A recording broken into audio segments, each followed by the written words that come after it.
morning, everybody. Short week. Hopefully, it's a good, productive week for everybody. The Tuesday, any week before holidays, is always busy. Every week before long weekend, patients all want to be seen, and we're all welcome those patients. So early morning. The today morning bite. I'm wearing my retainers. Thanks to Dr. Benedetti, Dr. Anna Benedetti. The one to go for your cases in braces. She knows I do Invisalign, but listen, after doing so much, I can say when things are too complicated, I just send it to her. I know it's gonna be taken care. She takes care of the patient, she cares. That's all I care. So yesterday I saw a patient. It's been in my office I've only done one treatment on her, a provisional crown. The lady's been going through the whole treatment, impacted canine, after 6 years. So finally she finished Invisalign with a orthodontist, not Dr. Benedetti, another doctor. And she was a little bit frustrated with the fact that I had to do some occlusal adjustments after, just because I told her, listen, teeth are not flat, even though the orthodontists, they do the best they can. Teeth have ridges, and it's way to go in order to get a not balanced, but at least harmonious bite. At the end, typically we do some adjustments, and prosthodontists, that's what we go to school to study the bite. So who better than one of us to take care of that? She was a little bit frustrated from the beginning when I told her, listen, this is part of it. I'm sorry they were not share with you, but typically when I do Invisalign or Dr. Benedetti does any of my cases, they know at the end there'll be some adjustments to the bite to make it perfect or closer to perfect. At the end of the visit, which was basically just to check the color, she was doing bleaching at home, whitening before picking the final crown. She asked me, because I'm sort of new in the picture, why or who had the blame for her to spend 5 years for just one tooth.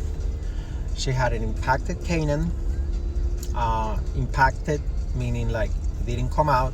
She's a lady in her 50s back then. Now she's in her 60s, and she was asking me, who do you think I should blame for my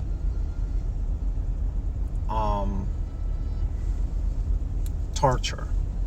Basically, that's what she said. Going through 5 years of multiple orthodontists, surgeries, periodontists, gum specialists, oral surgeons, and all that. So I was like, listen, I told her right off the bat, I was not there. I've learned not to criticize any work or any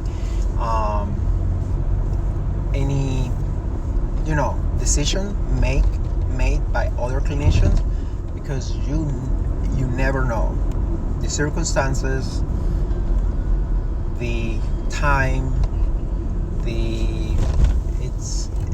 you just learn not to go there.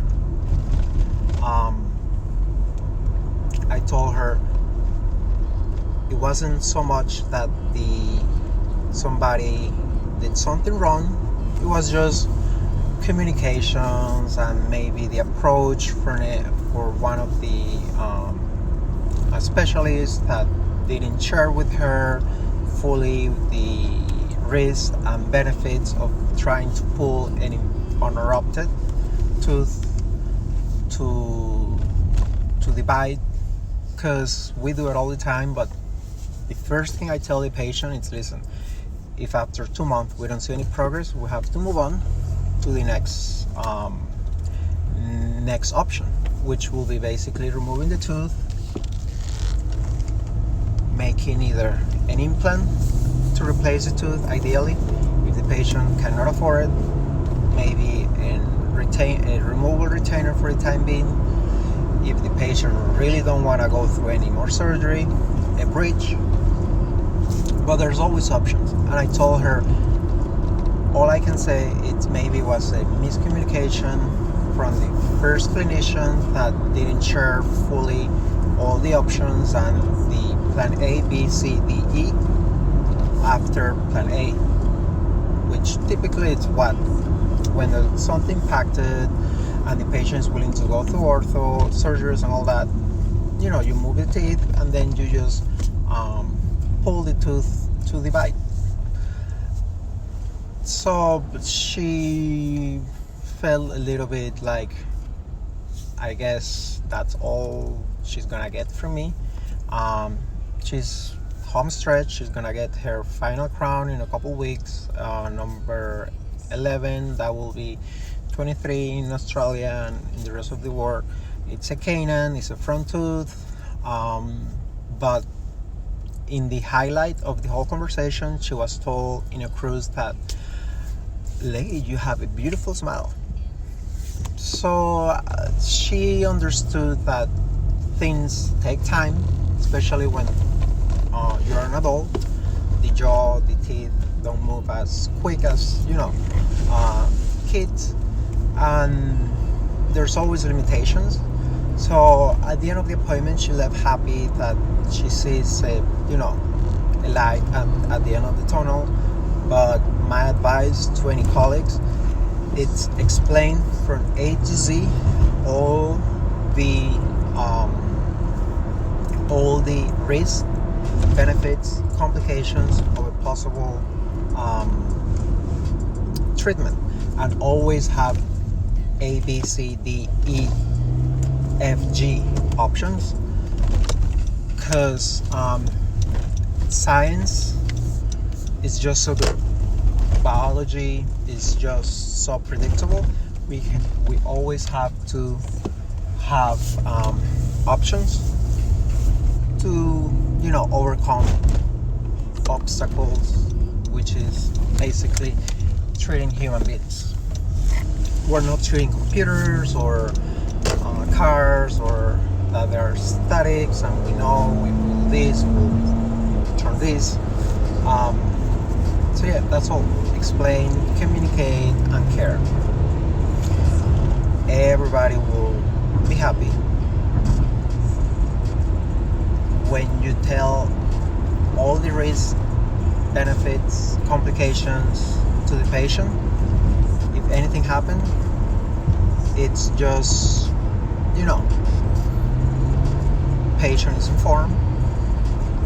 If you do not explain the risk, benefits, complications that you can run into it, anything after, it's sort of like an excuse, and patients really don't like that.